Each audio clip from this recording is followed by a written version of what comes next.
And joining me now to discuss this essential development is the Assistant Director, ICT, Bells University of Technology. It's good to have you join me right now for this discussion.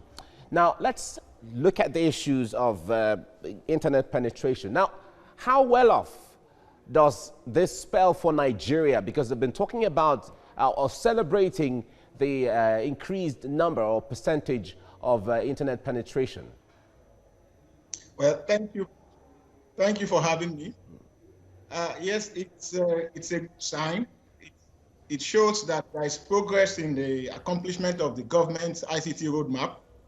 But then I think that much still needs to be done because we have over 65% of the population of the country at 35 years old and below.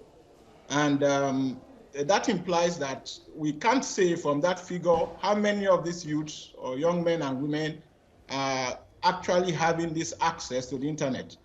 I think there is an issue there that needs to be looked at because that figure can actually be much more than that. It can actually peak beyond that. The access to internet is still expensive in the country.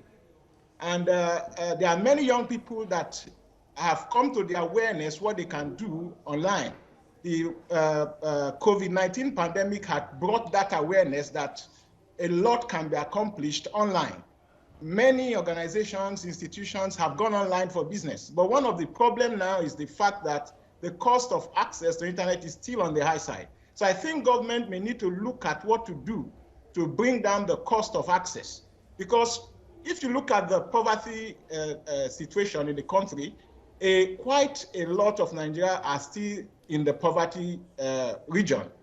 And these people would like to use the internet. How much will they buy data? For how long will they be online? Is it just to check mails and check Facebook and then leave? This will not translate into any positive development on the economy, except something is done about bringing down the cost of data. That's number one. Another challenge I think we are facing here that may hinder the accomplishment of this objective of government is the fact that the enabling environment is not really there.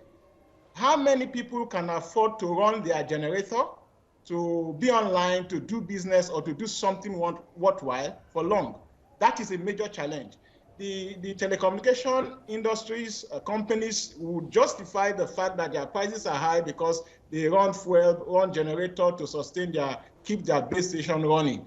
So if the government can take measures, put measures in place to ensure that power issue is effectively addressed in the country, I think we would accomplish more towards this drive of attaining a full digital economy in the country. All right.